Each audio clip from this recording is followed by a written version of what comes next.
This is going great.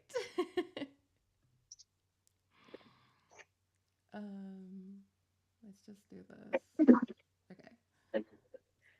Um, Need to change the video resolution. Okay.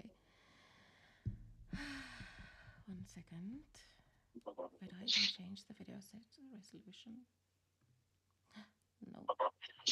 Look at that. Is it We working? live. Yay! Look at that. We live. Hey chat. Hey everyone. Um, Hopefully this one goes better than the last stream we had where I could not hear Halina.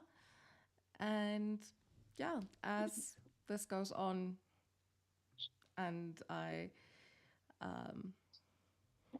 what am I doing? Here we go. I'm just gonna no, not that. I'll just move myself a bit. Like there. Okay.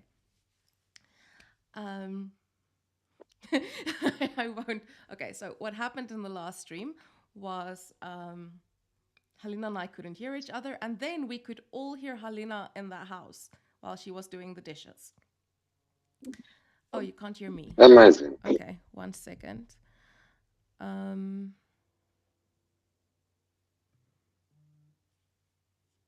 don't know how to just increase the audio. No. Let's see here. Is it better? Can you guys hear me? Let's just see. Plus plus, if you can hear. Yes, awesome. Awesome. Thank you.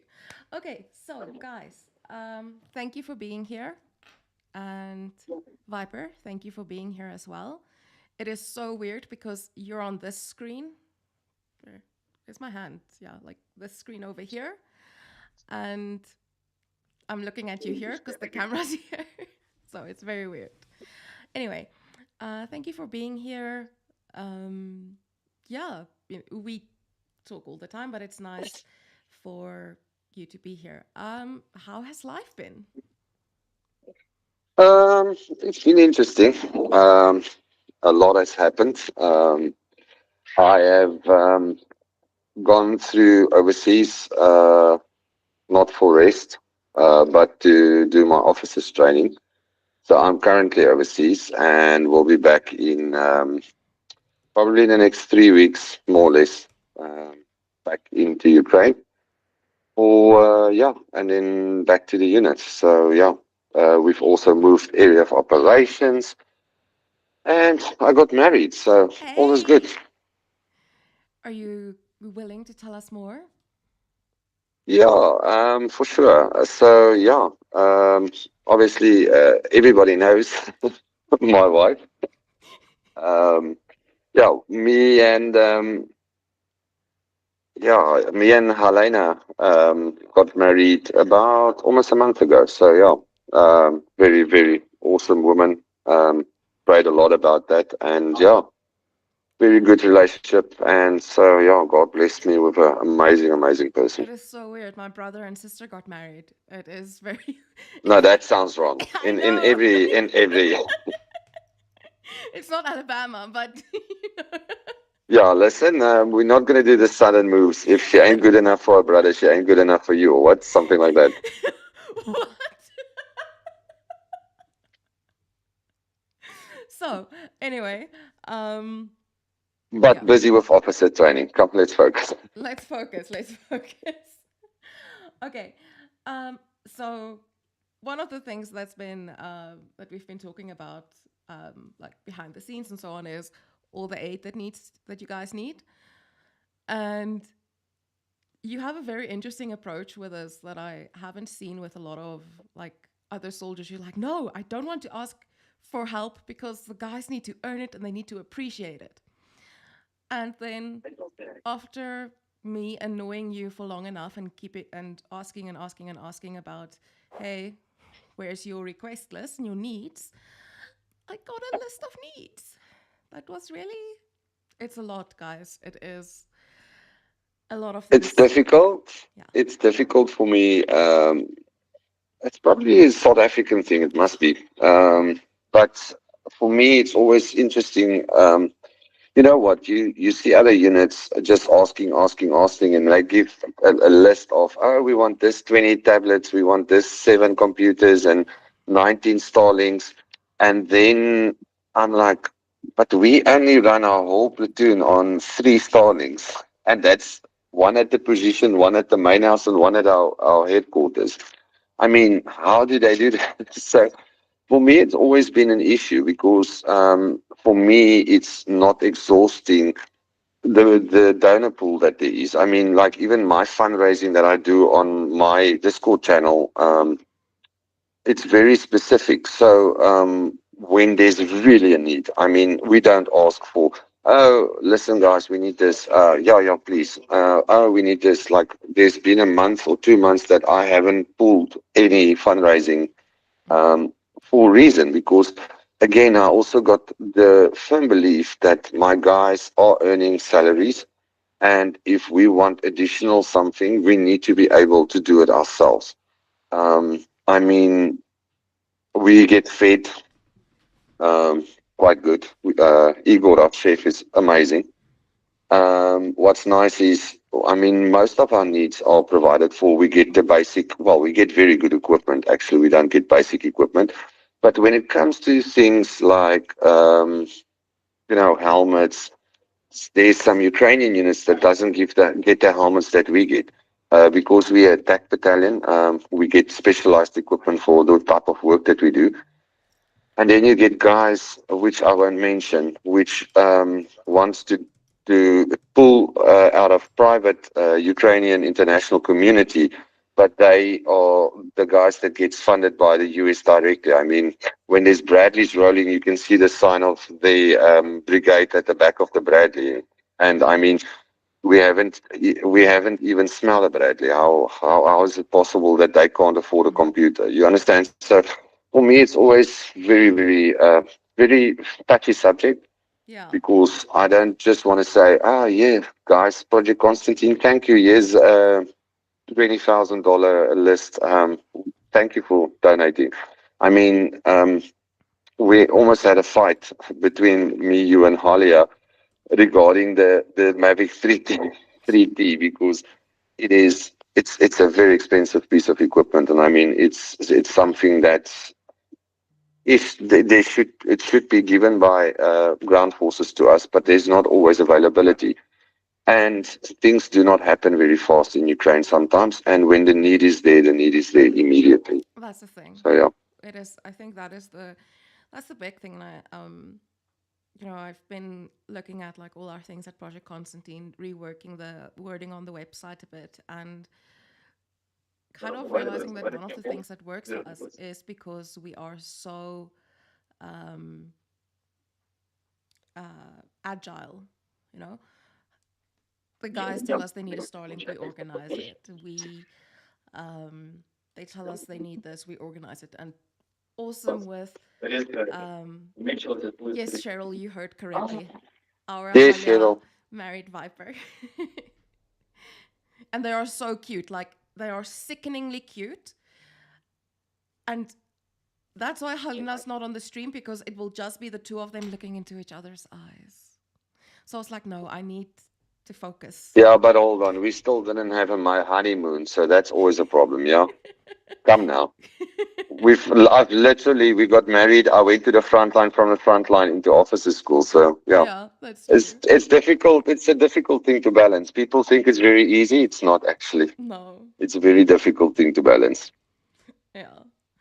Um, but yeah, so you and I, we came up with an entire list of questions for this Yes. stream. So I'm gonna go through them, but like make it a bit more spontaneous. So one of the things that we touched on, but like, what role do NGOs play? Because there's obviously the need from the government to provide things, but where do you think, what gaps do NGOs fill that aren't filled else by like? Look, in the beginning of the war, Greg tells the famous story that he went and bought 50 millimeter ammunition on the black market. We're not there. I must be honest. We get ammunition and things like that. So that's always good. I mean, yeah. So we get ammunition and we get weapon systems and things like that. But obviously, that's not where you come in as a partner. Where our shortcomings is, for instance, the fact that we cannot run our armored vehicles. So we've got two Kazakhs which cannot be used, specifically because if you see them, the Russians see them, then they won't stop. They will artillery until there's no more. So we use vehicles like pickups, buckies, like Mm-hmm. we know it. Buckies. And obviously, in the area that we are operating, it's extremely difficult.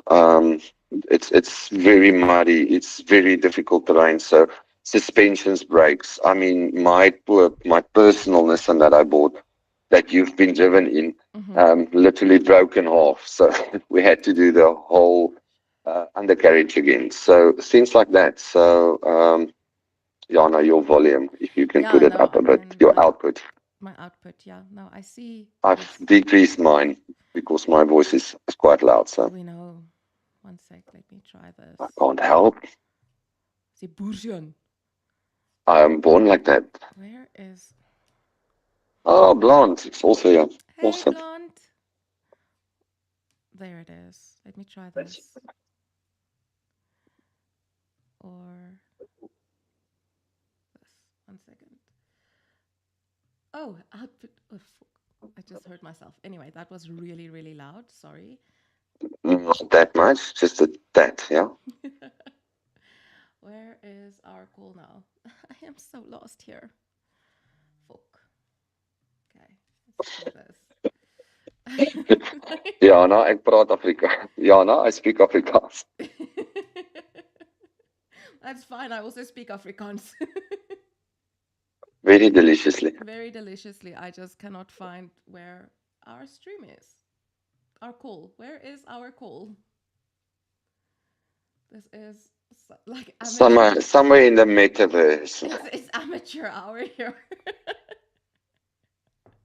I am sorry, guys. I will find it now. Um, it's supposed to be here. Let's see.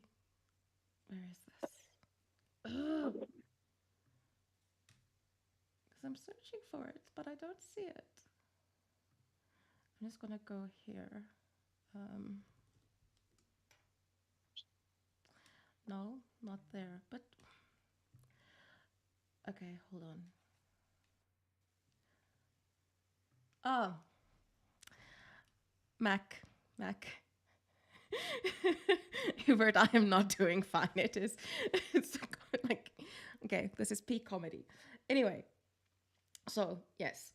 Um, Also, like Halina and I, we have connections. We've built up connections by now, um, to the point where we go to people who are like, "Oh, you need help with this. You need help with this." So it's one of the things that I think NGOs work for, and yeah, Yeah, and also like you guys helped us with the two new systems. I can't specifically tell you what it is, but those ones. Yeah, please do not tell them what it is.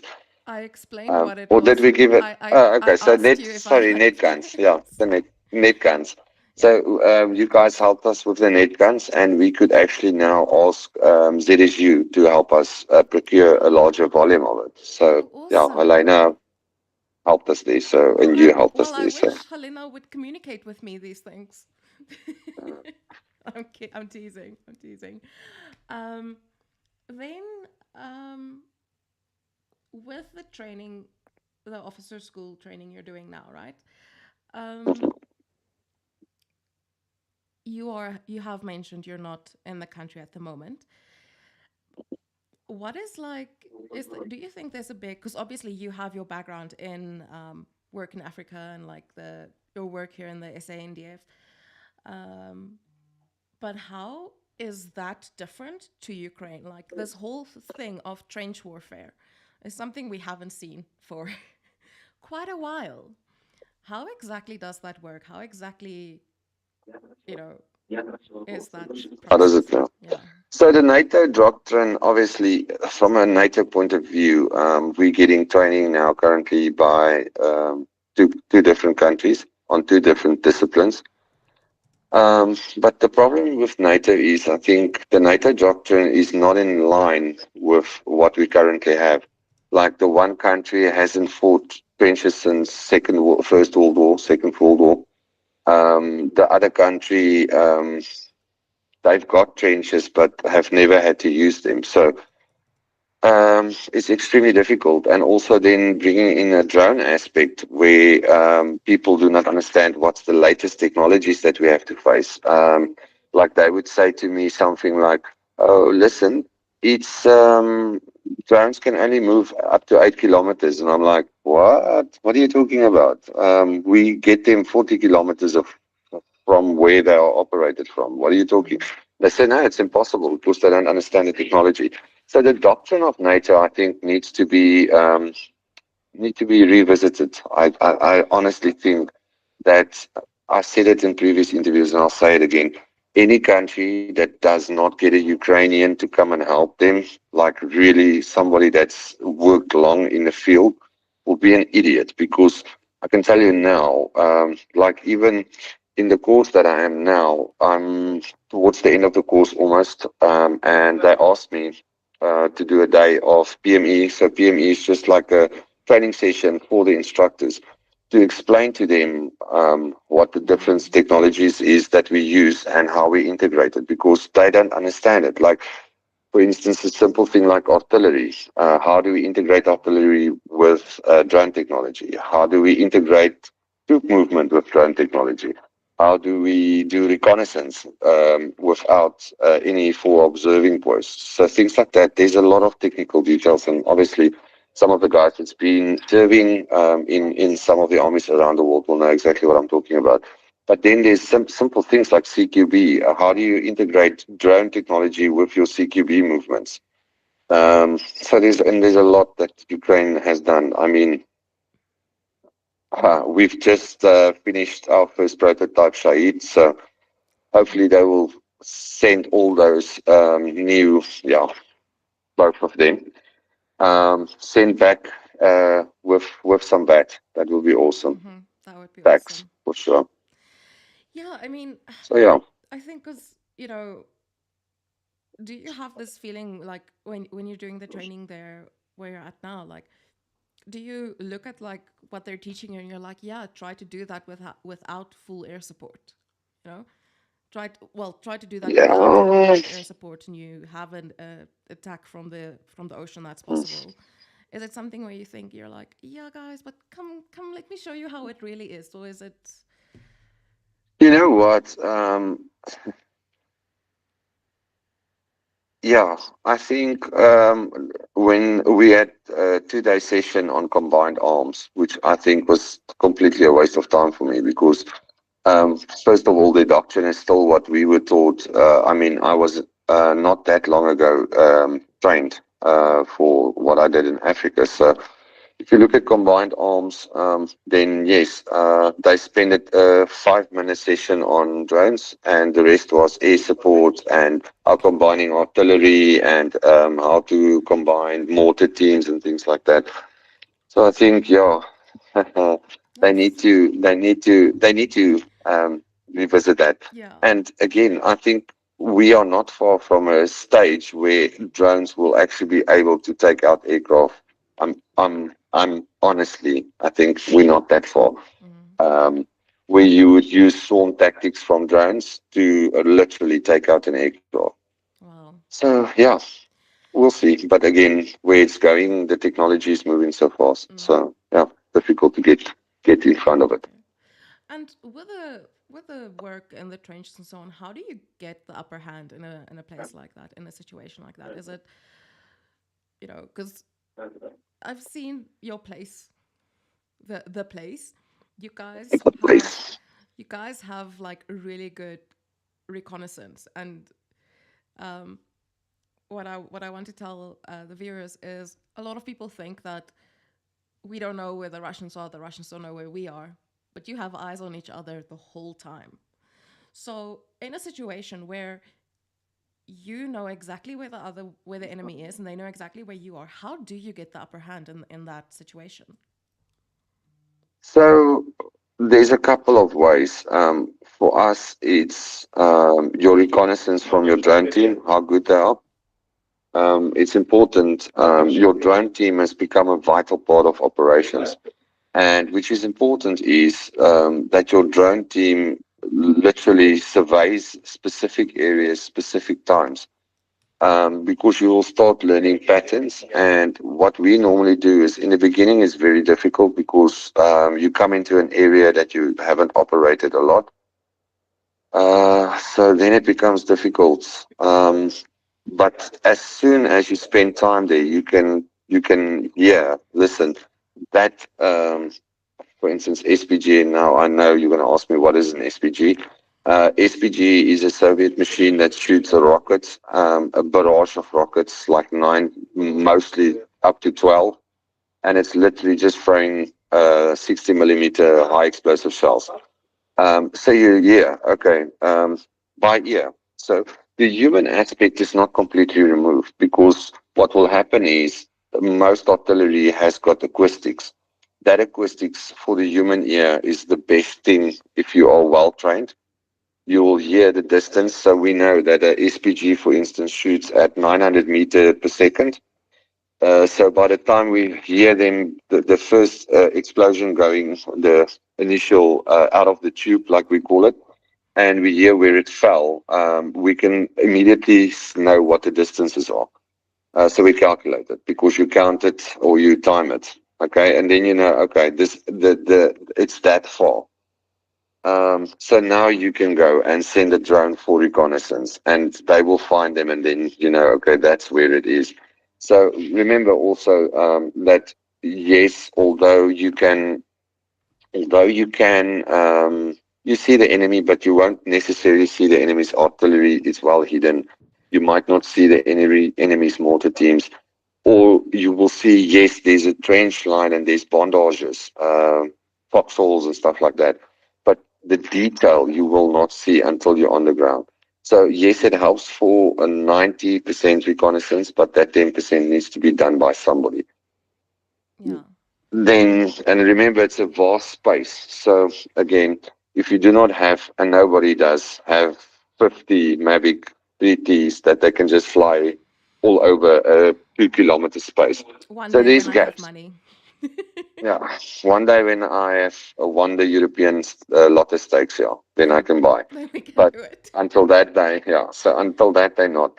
So again, then looking at there is gaps within that network. So identifying that gap, very important, but then maneuvering at nighttime, low visibility, things like that. When it's low visibility, like fog or snow or something, you cannot move a lot snow because obviously it covers all the mines and all of that, so that's difficult. But low visibility, like rain and things like that, it always works very good. Okay. Yeah. Um, and then one of the things that you and I were talking about as well is like, how do people come over to Ukraine? Like, let's say there is someone um, in a, non-Ukraine, in a country that's not Ukraine. Why am I saying non-Ukraine? In a country other than Ukraine, a foreigner who wants to go and fight in Ukraine. How does that process work? Like, what are the steps they need to take? And um, like, Okay, so do they have to go to the Legion, or can they go elsewhere, or yeah. how does that Okay, work? so yeah, the process actually is very interesting because not a lot of people know that. They only think that through the Legion is the only way that you can come to Ukraine, which is not correct. The thing how it works, Jan, is first of all you need to get a unit if you don't want to come through. So there's two types of people that come. Well, three. The first type we don't want in Ukraine. If you're a war tourist, TikToker, or your social profile has got more than 20,000 followers, please do not come to Ukraine. You're coming for the wrong reasons. Um, but then you also get civilians. That's really so you will go for an interview with a unit, and they will make sure that you are a correct fit for the unit. But not only that, you will also go through like a screening process. So we check your background and all of that. The other thing is that you'll get military and non-military. If you had military experience and have been active military in the last 2 years, yeah, you can directly come with any BCT training, basic combat training. Yeah. If you are civilian or you've been out of the military for longer than 2 years, you can still come and not go to the Legion, but you'll have to do BCT training. Now, BCT training is done by 4th Battalion, yes, the Legion, but you will go to them with our letter of recommendation. Okay, so the first step is now I've decided, okay, my name is Piti and I'm from Timbuktu and I want to come Such and an fight in Afrikaans Ukraine. thing. My name is Piti or Koos of Yeah. Jan. But yeah. Okay, so, and I've decided, okay, listen, I want to go fight in Ukraine. So first of all, you're going to need a European visa. Yeah. But first of all, you're going to need a Ukrainian visa. Okay, it's not visa free. So whoever thought of that, it's not how it works. Unless you're American, you've got a blue passport, maybe you can come into the country for a specific time, but you need to go and check what your country's visa requirements are. So you will either have to get a visa or not a visa, but you also have to get a Shenzhen visa. So those are the two prerequisites.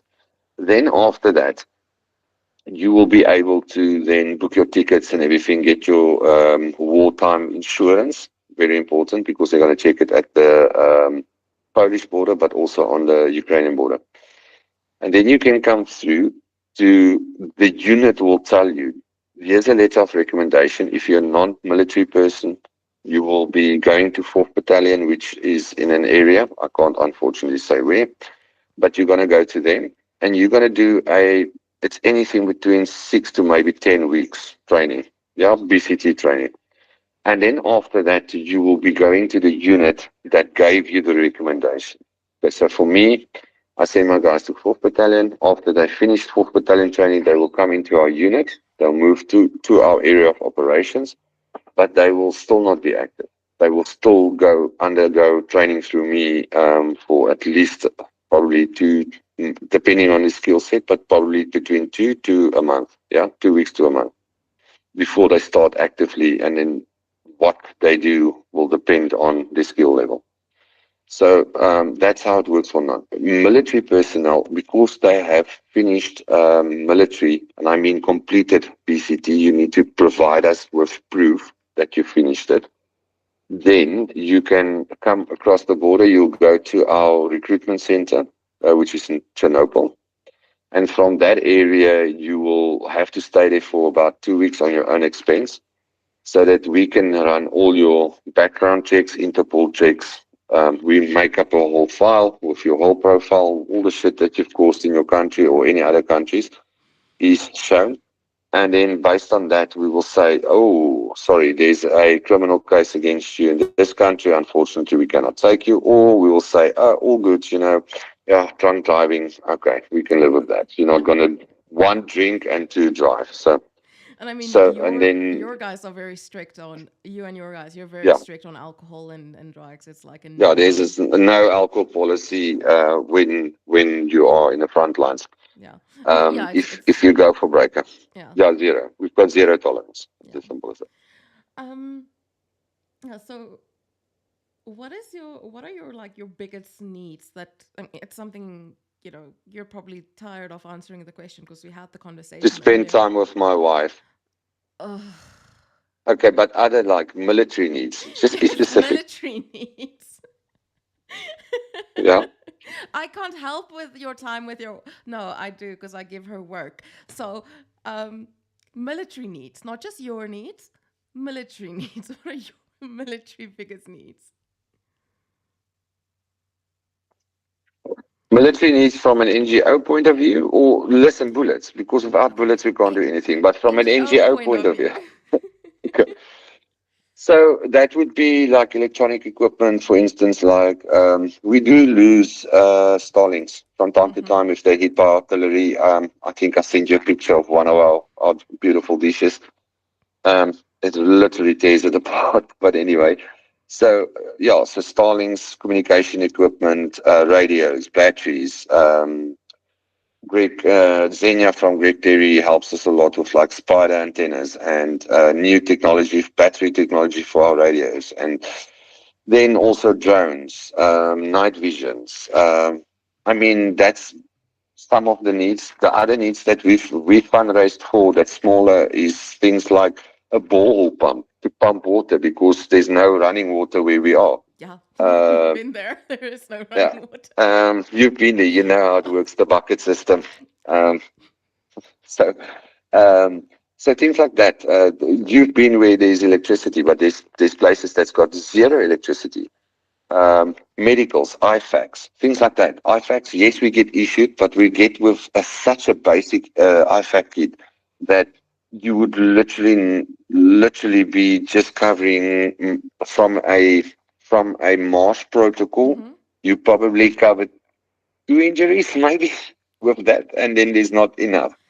So yeah, like IFACs. I mean, continuously upgrading IFACs, making sure that our guys got enough tourniquets.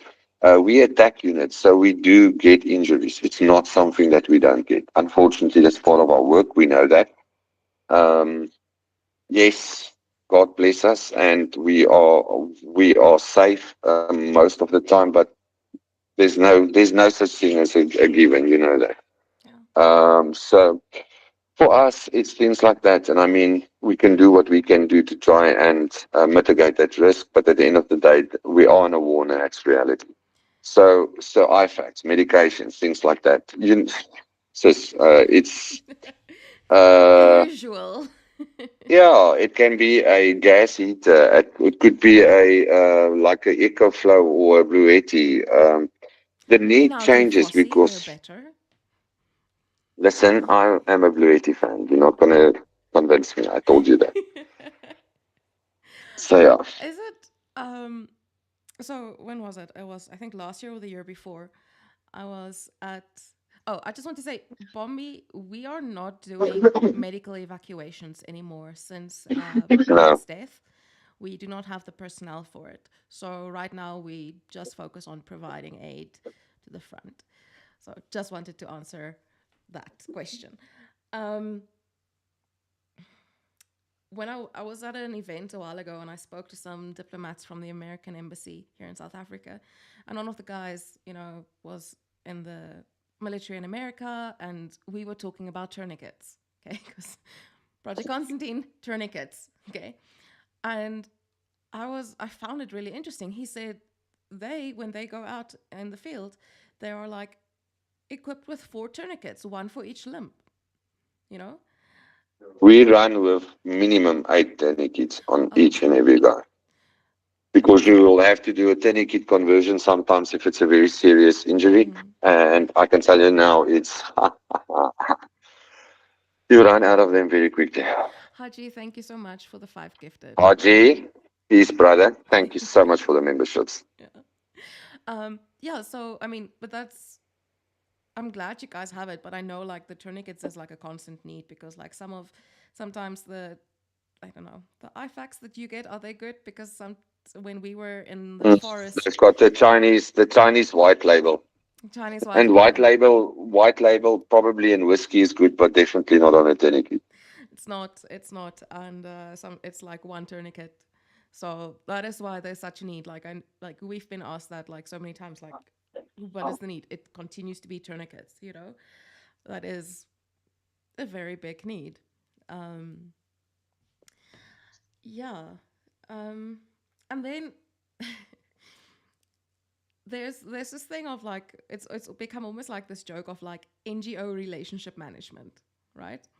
Where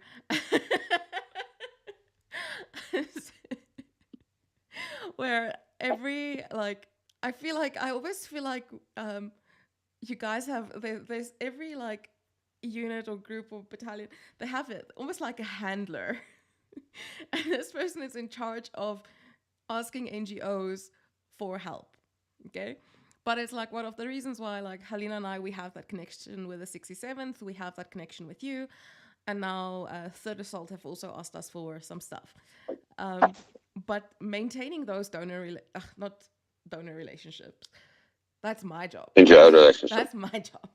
NGO relationships. How does that work? Oh. Hey, Johnny, thank you so much for. Norwegian, what island dweller? Yeah, yeah, yeah, yeah. Yeah, yeah. Thank you Thanks, so Johnny. much. Um, but yeah, like, is that a big? Is it one of those things where you're like, oh, really? Or are you like, this is my job, I do it? And how do you go about managing that? Papa God. Amazing. Sorry, I'm checking the It's chat. okay, Papa This Dodge. time I I am can. I am so sorry. I am having audio issues. Um, I need to talk to Dick because every time Dick and I were like planning, okay, train Jana how to stream session, one of us cancels, something comes up. So I was like, let's just stream, get like the first jitters out of the way, and then it Who can better? Who better to your brother to help you? Yeah, come now. it can only get better from here. Okay, so I'm starting the Yeah, bar really low, and then we can just go up. But yeah, NGO relationship management. Can you tell me a bit about yeah. that? That is. It's difficult because you need to balance. Specific NGOs has got specific equipment that they specialize in. So it's no use in me asking you guys for spider web antenna because yes, you can probably get it, but it's going to take you 2 to 3 weeks to find the right one that I require. There is where I can go directly to Xenia because Xenia knows exactly what our requirements are. But also, it's no use in asking Xenia for a Google OS laptop because Xenia is probably will find it and will be able to do it. But I mean, at the end of the day, that's not their type of thing. And then there's overlapping things like IFACs, overlapping things like general things that we need to require, like tourniquets, things like that. We will never say no to tourniquets. I mean, our unit has grown tremendously. Oh, Greg is also in the house. Hey, Greg. I've been talking about you a lot, brother. So yeah, so understanding what certain NGOs can help with specific requirements, and then also not making sure that you do not exhaust that NGO and saying, listen, hey guys, we need $100,000, but that NGO will take 10 months to collect 100,000. Or you understand? So it's managing that, and from a unit perspective, making sure that the guys do not just ask, but that it is really a requirement, and it's very, very important for us to use or to have. That's very, very important. Sorry, just 1 second. My No problem. cat opens the door and then closes it and then complains that it's closed. Yeah, so it's do you have how do you do it? Do you have like a little spreadsheet where you keep everyone, as it just like Jana, on your head? Jana, I know. I'm like oh yes, yes, that's true, guys. We are going to team up with Greg for some stuff for a huge fundraiser as well. So keep that. That will be happening. It's awesome. thanks, Craig. Um, I do want to tell you guys that, as I hinted at, we have a big need. Like we have, yeah, from the 422, from Third Assault, and from the 67th, and just got the like went through the stuff. We got about 3,550 US dollars was the donations for April. Okay, which is that is less than a Mavic 3T. Okay, so I have this gift. Okay, that Halia gave me when I was in Odessa. It is Pete's combat knife. Okay, Used combat knife. used combat knife, like it's properly used. It's like I don't know if you can see, like it's not even clean. Like I would clean it, but I'm gonna add to it.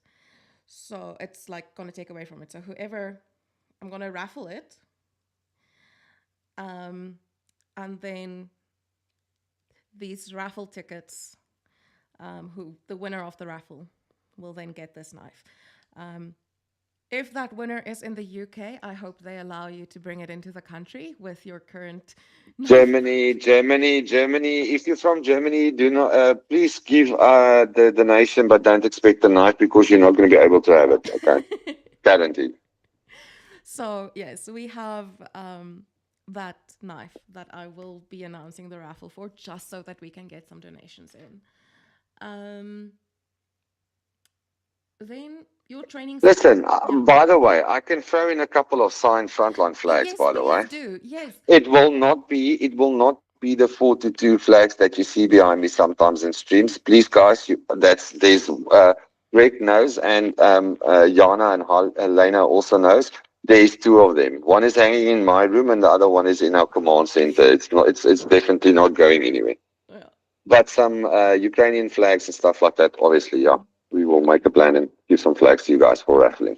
I do have to say, like, your uh, like entire command is like just a whole bunch of big tall people, and I'm used to big tall people because I'm South African, right? So I meet you, and then I met your commander. I'm like, okay. So guys, Halina and I, we have this photo that we took in the command bunker where it's Halina and myself with Viper's commander, and our heads are at the level of this guy's biceps. Okay, it is crazy. But training schedules. I know you and your guys, you are very focused on training. Like you know, that's kind of how you keep each other, motivated and everything. Yeah. Um, how does that work? Like, is it, with off days, how do you keep that schedule and that rhythm going in a active combat zone, um, while So, also kind of so not yeah. having burnout? Okay, so burnout. What's burnout? Please don't mention it to my guys because then they'll start getting it. The most important thing for us is so guys are on a rotation schedule. So our group has obviously went quite smaller in the winter. Mm-hmm. Now that it's summer again, and I've actively, and myself and one of our guys, Dona, which you guys also met, are actively recruiting. I mean, we do a hell of a lot of interviews, sometimes during the night, sometimes in the morning, whenever we can find time. So our group has grown nicely. So what will happen is that with our training schedule, how it works is, so if there's new technology or new something that we need to train, it will be integrated into the older guys first, and then it filters down from them to the younger guys, newer guys in the unit. Um, so the guys that's been with us for a long time. But also that's also part of my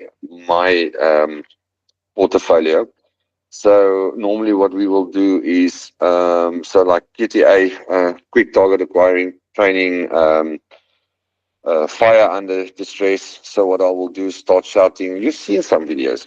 I will start shouting at them and get them confused, and then tell them, listen, hit the target at 100 meters, um, or I will let them run 100-meter dash, heart rate. So there's a lot of condition training that we do with the guys. And obviously, fitness is part of it. So that's why we all look buff, because fitness is part of our training. We do gym sessions 3 times a week. With a Um, song. because yeah, so that's important. And I mean, what's important also is that the guys keep their skills. And again, we've got an amazing commander. So we keep that skill by repetition, but not only repetition, um, integrating the experienced guys with non-experienced guys. And then also, once the guy starts operating, you will always have one less experienced guy with three experienced guys so that they can help him transition through the psychological thing of actually doing our work. Mm. Um, it's got a calming effect on somebody if they know that you're in control and you know what you're doing, and you can explain to him, listen, okay, here's a vampire drone coming. Can you hear that sound? Yeah, yeah, yeah, I can hear it. Okay, so now listen, do this. Let's move. And it's calming down that high adrenaline intensity, and it comes with time. I mean, there's no other way of doing it. Yeah, I think the whole thing is like your body takes time to adjust to it, but it's still like an abnormal situation. Um, so yeah. You obviously did work in Africa, but that was very like So that, yeah, guerrilla warfare. Guerrilla So it's warfare. completely different. And how does Yeah. that compare, like almost as fighting an insurgency almost, or guerrilla warfare versus fighting Russia? What is the like difference in, yeah. So the insurgency has got its own challenges. So if you look at insurgency wars is identification of your enemy is very difficult because they blend in with the surroundings and the surrounding people. Insurgency wars makes it difficult for you to identify who's foe and enemy. So your reaction will be a bit slower. So that is a bit more difficult thing than in the conventional war that we are now, trench war, like we call it. You know where your enemy is, yes, 99% of the time, but you get that 1% where there's still civilians in an area, and then it becomes very, very difficult. It's very difficult for us to operate. But 99% of the time, you know where your enemy is, or how your enemy looks, or how they identify themselves, what camera they're wearing, all of that. So that is the differences between the two. But the other thing also now is that you're sitting with a full military force versus a full military force. So insurgents don't normally have advanced weaponry systems. They don't have air support. They don't have fabs that they drop on you. They don't have artillery that they might have artillery, but it might be like one or two pieces. It might, or maybe a 50 cal on a Toyota Hilux, yeah. Mm. Might be things like that. So RPGs, small to medium arms, large caliber arms like 172 self-propelled howitzers. They might have one, but do they know how to operate it? Probably not. Mm. So that guerrilla warfare and the tactics that we use. So we would have small recon units operating in areas, um, uh, physical intelligence gathering.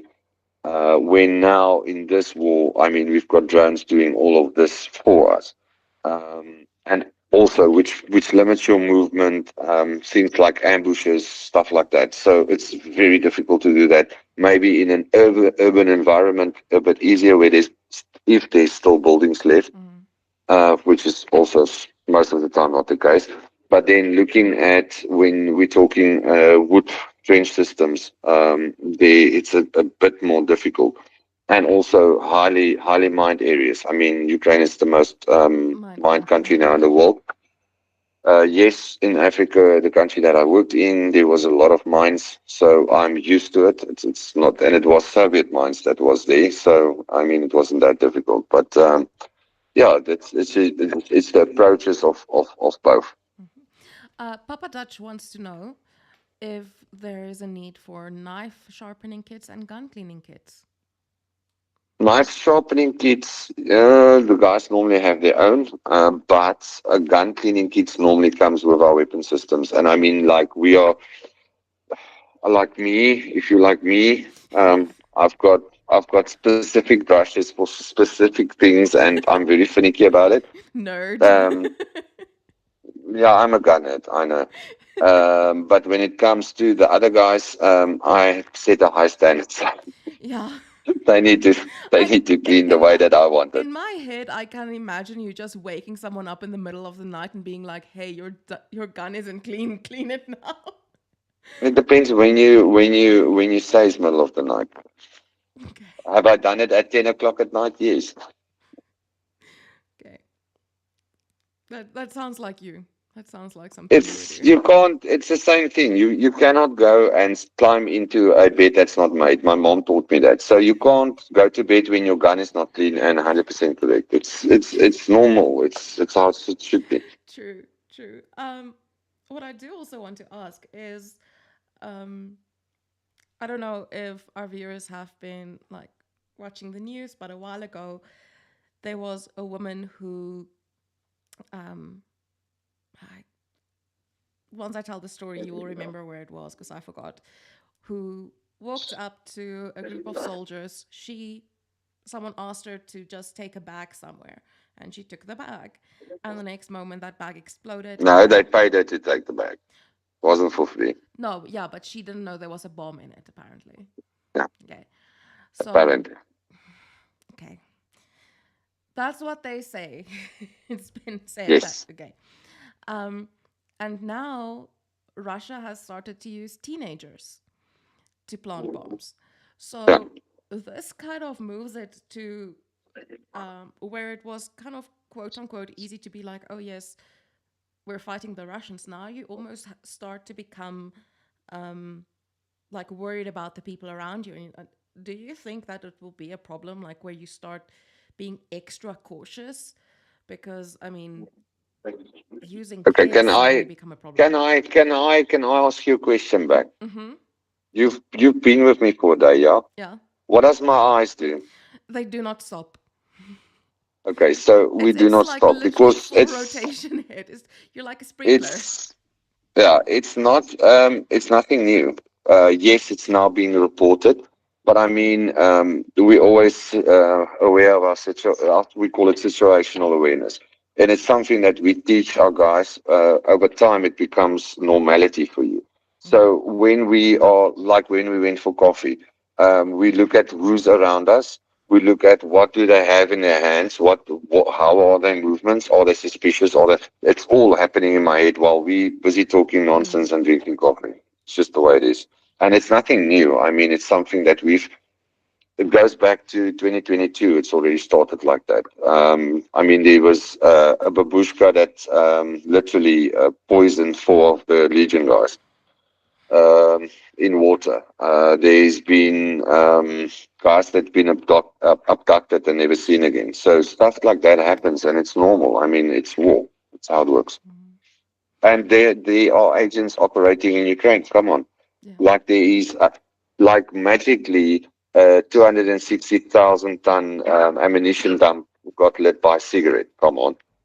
So it happens. I mean, on both sides, and that's reality. But situational awareness helps you a lot with that. Yeah. Yeah. I do have to say, I like Papa Dutch's shout. It's 11 o'clock. Do you know how clean your rifle is? Spotless, Papa. Because I'm overseas, and before we hand in, we do inspections. So yeah, Yeah.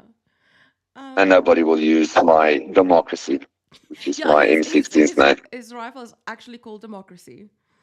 Um, but my thing is also, um, obviously Stirnenko was attacked. I saw Cheryl also reference that in chat. Um, Hmm. this poor guy, like, this is his fourth attempt on his life, and I'm just like, okay. And I saw a lot of people, like a lot of the volunteers, were getting stressed, and but I thought to myself, like, am I stressed about it? Like, am I worried from life? But my thing is, no, I'm not. I'm small fish, but also, if it's your time, kind of thing. Oh, You can literally walk. Salt, You can Salt. literally walk. I am interviewing Viper. I don't know if you know him, but Yeah, he's she should know me. okay. I know her. So, Salt, I am interviewing Viper, my big brother. Not really, but my big brother. Um, No, really. not biologically, but I speak to him more than to my actual brother. So I told my mom about you, right? And she was like, I've she, spoken to your mom, yeah, remember? yeah, you did. We were on a, yeah. So I was like, oh, yeah. Oh, I put the phone down. I'm like, yeah, so that was my brother. And my mom is like, oh, yeah, he speaks to you more than your actual brother. So, yeah. Um, what was I saying? I forgot. Oh, about We spoke Stirnenko about and something. safety and Yeah. everything. So, Mm. I mean, guys, this is a risk. Everyone knows it is a risk, but um, we do it because it's needed to be done. It needs to be done. Um, so your um, battalion, you have foreigners and Ukrainians, um, and working in the same company together. Yeah. How does that cooperation work? Like, what's the how do you keep that balance? Because obviously, And we've got women and men. So, yeah. yeah. Um, So I'm assuming it took a while to like work out, or was it just like it's okay, we're here for work, kind of thing? Like, was there a big cultural switch that had to happen, or people just kind of I think so. vibing? You know what? It's again, our common interest is stronger than our than the differences, and I think that's a very valuable lesson in life. If you find people around you that where the common perspectives are the same, common direction, then it's very easy to find that medium, that happy place. Obviously, if they are completely different in their not belief system, but what you're fighting for, what is the commonalities, then it's extremely difficult. But I mean, they integrate very well into our unit. They are brothers, they are sisters, and I mean, they fight just as hard as us. And they, again, prerequisite is that they speak English.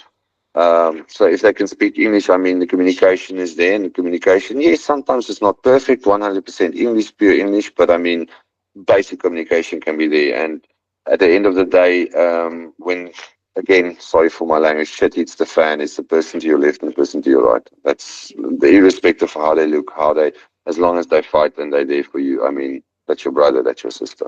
That's it. Definitely, yeah. And so it's not an issue to find that cooperation. Like everyone knows what they're No, there not at for. all. Yeah.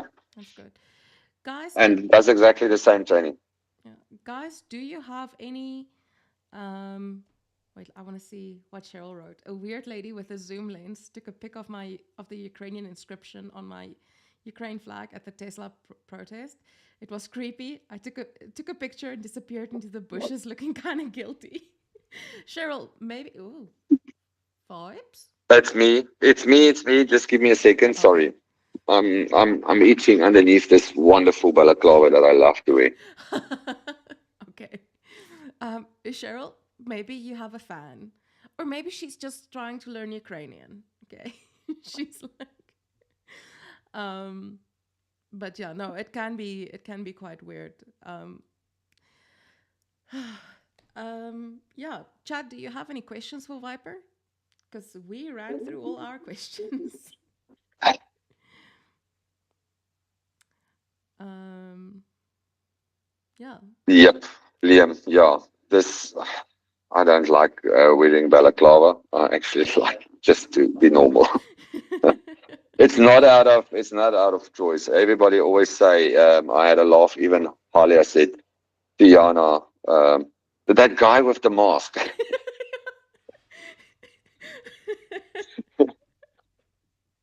So yeah, the guy with the mask. The guy with the Unfortunately for mask. now. Yeah, I mean, if you're gonna wear it that much, we need to start at least do some branding around it. You know, just. Okay, we can do branding rights, no problem. We can make the plan. Hi, what's JP van Eck, meneer, hoe hoe gaan gaan dit? het? Uit 'n koue Karoo. Yes, dit klink baie lekker. Sorry for the Afrikaans guys, but So yeah. JP was just telling us hi. He's also from South Africa, in case you couldn't tell by Viper and I reacting in Afrikaans. Um, and um, then also, yeah, man, Karoo choppy now would be so good. Oh, don't talk about that, please. Damn, it's like talking about meat in front of Somalians. I've told you guys that. Please do not speak about that. Oh my word. Sorry, I just anyway. Um Thanks, salt of the I was reading that. I was so distracted by it. I was like, what? um but yeah, it's really it was nice to have you here. And thank you for forcing me to do this while I was planning on like postponing it. And you're like, no, sis, we're doing it this week. So we did it. We did. And thank you all of you for being here. Like I said, I will start a raffle for Pete's knife, his combat knife.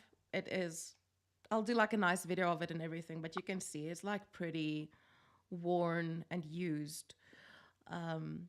So yeah, because we have a big list of needs. So I will let you guys know once this is started, and I will tell you guys, like, I'll put up a nice thing off so that you can see what the needs are and everything. Yeah. Awesome. From my side, thank you very much, Jana, for what you guys do for our unit. I mean, you're one of our guys that's supporting us. And yeah, again, I will try and help as much appearances that I can, but yeah, depending on our operation. But thank you for having me, and thank you for doing this with me. It's actually nice to have a chat to you in this type of environment. And guys, please support Project Constantine, support Greg Terry and them. They're all the guys that helps us. I mean, Jana and Helena helps my unit a lot with a lot of stuff. You will probably see some videos coming out soon. So yeah, again, we appreciate it, and thanks, guys. This really, it's the things you do. You do not understand. It saves lives. There's no two ways about it. Greg just Yeah, phoned me. yeah. And I didn't answer. And I'm like, is everything okay? It's like, yes, I just wanted to hear your phone ring. It's on silent, Greg. I am prepared. I hope it was on silent. But anyway, awesome. Thank you guys all so much for being here. And yeah, this will, now that we've had the first stream, I will have more. So awesome. Be blessed, guys, Yes, and yes. yeah, thanks for your time. So thank you to everyone for their super chats and the memberships and just for supporting us and for being here. It's really, really nice to have you guys here. And Baltar, sorry, ja. Jeroen Slav. here I am, Slava. And don't forget, so the rest of that chant that you guys probably don't know, it's Slava Ukraini, Heroyam Slava, Slava Nazi, which means glory to the nation. And then my personal favorite part is Smert Voraham, which means death to Ja. the enemy. Death to the enemy. So, on that high note, good evening, guys, and hope you have an awesome day. Bye.